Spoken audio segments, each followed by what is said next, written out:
What's up, everybody? Welcome into First Take from Los Angeles. We are in the heart of LA Live for ESPY's week here. Staples Center right across the street. And the guys back another day. Skip Bayless, Stephen A. Smith. Wait, you came back? I came back. Thought you'd say enough of this stuff. And you are both a handful. Yeah. No, you guys have been great. Well, I'm here. She was going to come back. I don't know about you. Oh, really? But I'm got here. it like that? Anybody that's hosting this show with me, they're gonna want to come back. I'm not so sure they'll want to come back. Well, you might not want to come back after I get through with you today. Well, you guys were a little fired up in the meeting. I don't know. It's only day 2 for me. I'm Molly Karen, by the way, but a little feisty. I will confess, considering the weather and the set, I'm not too anxious to go back to Bristol. You're liking it? I'm just saying. I'm just saying. I feel like I'm learning about you. Miami, Atlanta, and LA. Yeah. I feel like I'm catching a pattern You're here. going to learn he's not in Bristol very often. Oh, okay. Okay. I won't put anybody's business in the streets, but I'm starting to get it here. All right, coming up, we got a busy show today. Chris Tucker from Friday. He has a new Netflix comedy. We're going to discuss that. And will Kevin Durant stay in OKC? That is coming up as well. But first, how about them Cowboys? No. They let DeMarco Murray, who led the league in rushing, walk. Now will they let Dez Bryant, who led the league in touchdown reception, sit? Dez Bryant is not having the franchise tag and is adamant about wanting a long-term deal from Dallas before Wednesday's 4 p.m. Eastern deadline. He tweeted this on Monday. As much as I love football on my beautiful babies, I apologize, Cowboy Nation, but I will not be there if no deal. Fact. Bold words. Would it be smart for the Cowboys to keep the franchise tag on him? Stephen A. Smith, no, it would not be smart. But I am here to tell you that I'm going to guess at this hour, as we get close to that witching hour tomorrow, as you said, 4 o'clock Eastern, that Jerry Jones believes it would be a pretty shrewd gamble for one big reason. You know and I know, as he pointed out to Dez in that tweet, Dez loves to play the game of football. Dez loves to be around the fellas in the locker room, even on the practice field, and especially on night before games and on game days. And my fear as a Cowboy fan, born and raised, is that Jerry Jones will use Dez's love for football against him in this negotiation. That Jerry will sit back and let Dez huff and puff as he did yesterday and threaten to miss all of training camp and maybe even threaten to miss some regular season games. And Jerry will gamble that Dez's love for football will bring him back to training camp maybe for the last 2 or 3 weeks and definitely for the first game of the regular season. But I believe that Dez's pride is bigger than his love for football. We know that Dez can be over-emotional on occasion, and I believe that if Jerry leaves the tag on him, even though it is almost $13 million that he would make, that Dez's pride will get to him, he will get over-emotional, and that he will be prone in the first few weeks of the regular season to sulking and pouting and being a little bit of a distraction for a football team that I think has a good chance to not just win the NFC East, but win the Super Bowl this year. So I'm going to say, defense? I think it's going to be way better than it was last year. Now that Sean Lee is back, a guy that you continue to diss on this show. I do not diss him. I just acknowledge the fact that the brother's always hurt. Yeah, well, we'll see. I think he's not going to be hurt this year. All right. So my bottom line is that keeping the tag on Dez will hurt the football team more than it will help the salary cap. Skip Bayless, I agree with you in that regard. If you franchise tag Dez Bryant, it definitely will be to the detriment of the Dallas Cowboys, but it's not because you're going to use the word pout. I think that that has a negative connotation.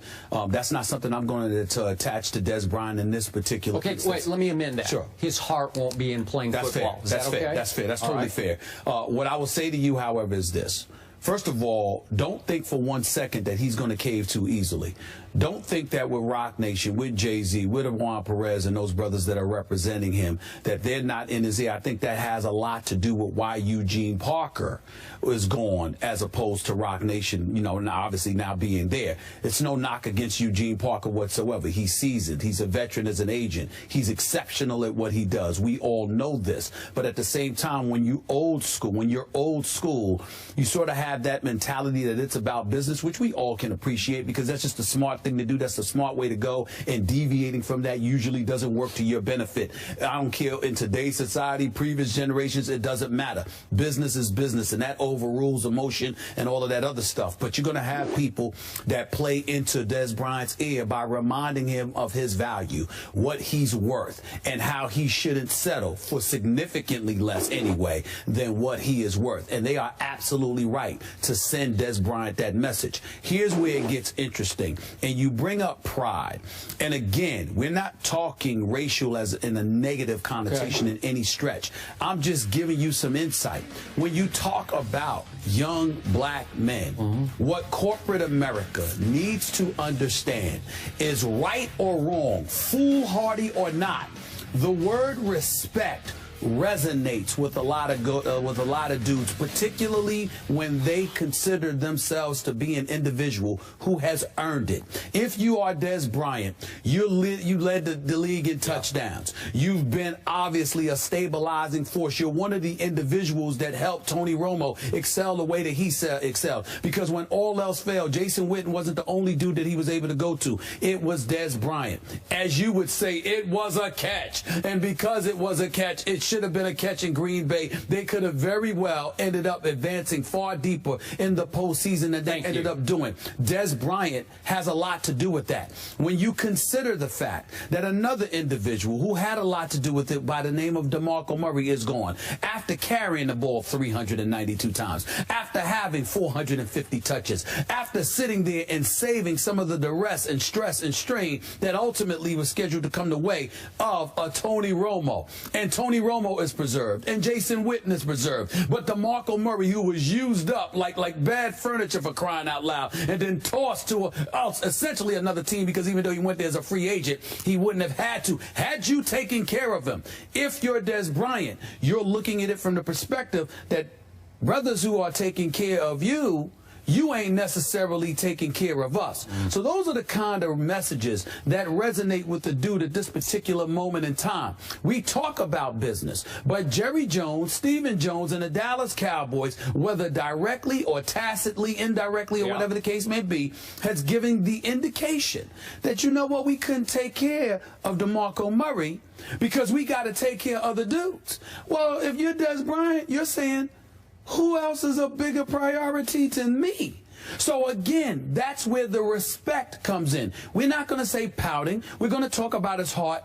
But his heart is about the fact that I'm a Dallas Cowboy. I'm proud to be a Dallas Cowboy. And more importantly, I'm a reliable Dallas Cowboy. I don't have back issues. You understand? I'm not wondering what you're not wondering whether or not I'm going to play on Sunday afternoon. But the guys that you had questions about, although it's the quarterback position and it's incredibly pivotal, and we understand that, Tony Romo at the time had one playoff victory in his career, and he was known, despite his numbers, as somebody who was prone to make big mistakes in big moments, which would impede a team's ability to progress. And they gave this brother $108 million. They did. $55 million guaranteed. You can't then turn around and look at Des Bryant and talk about it's time for you to sacrifice, especially when you've quietly gone about the business of leaking to those that cover the Cowboys by virtually saying, our issue with Des Bryant is that we don't know what he's going to do once he has these guaranteed dollars off the field. These are the kind of things that he was hearing. So it's not just about the money. It's about the faith that he is looking for you to show in him because of his level of production and his commitment to excellence. And he warrants that. He deserves that. And if you franchise tag this brother, you are saying he's not worth the risk. And he's going to take it like that, and he is going to be a problem. Okay, so back to Jerry Jones' mindset. Let us say that Des says, okay, you have disrespected me. I earned this money and you did not give it to me by this deadline, so we can no longer negotiate for the whole rest of the football season. So Des says, this is it. I'm missing all of training camp. Do you think that with 2 weeks to go, that he would fold and say, I just miss football too much, I'll take my $13 million and go play? I don't think that with 2 weeks to go in preseason he would do it. I think that before the regular season begins, he probably would do that. But then you also have to take into consideration, and we can't escape this reality. Football is such a violent sport. if you're wondering about your security when you believe it was due you, it's one thing to just play your rookie, you come into the league and you got something to prove. It's another thing when you've done it and now your time has come up and it's time to negotiate a new contract for you and it doesn't get done. Then they franchise tag you for an additional season and now you have the specter of injury hovering over you where you got to go out there and play. You might have some leg issues, some knee issues, some back issues, or whatever the case may be. And where you once were willing to play through all of that, suddenly you're a bit reticent because the organization that you played for, that you've given your heart and soul to, hasn't shown a willingness to reward you for your efforts and your sacrifice. So it's not like he's going to tank it because Des Bryant is a competitor and he's a rough rider. He's going to go on the field and he's going to try to play to the best of his ability. But if I now have to worry about the fact that a year from now I'm not going to get my money because I may not be healthy, then I'm going to be incredibly cautious and reticent and a bit apprehensive. It's going to showcase itself in my game. And suddenly I'm not going to want to take risks. Suddenly going across the middle to catch a pass, you know what? Give me an out pattern. Throw it out, throw a bomb to me. I'm not trying to go over the middle. I'm not trying to get my legs taken out from under me. I'm not trying to take unnecessary risks because I'm trying to get paid. Tony Romo could take that risk because you paid him. Jason Witt could take that risk because you paid him. The offensive line could take those risks because you paid them. Okay? But you're not paying me. Yeah. I'm not going to take that chance. Okay. That's the issue. Okay, my bottom line to this discussion is what you reported yesterday. Tom Condon no longer, from what you're hearing, involved as the point No, that was person. direct. By the way, that was directly from Rock Nation. Yes. Yes. People are negotiating. I don't know. I'm not sure you know how they're going to negotiate.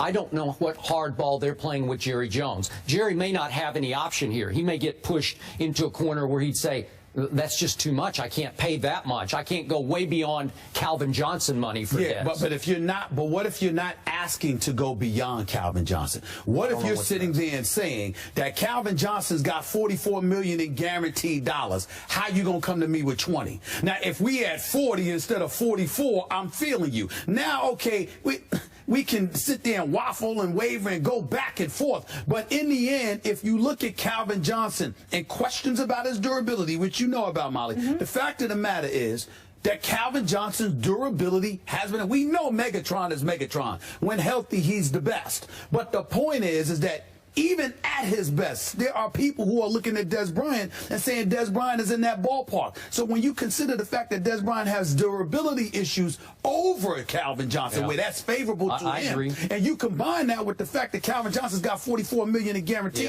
or 48, I think it's 44 or 48. I'm saying if you're Des Bryant, how you going to come to him with 20 or 25? You've got to get up to 40. I mean, I agree. You've got to get up to 40. That is fair. What you got to do is you got to get this done now. Yeah. Yes. Bottom line. That's right. It's such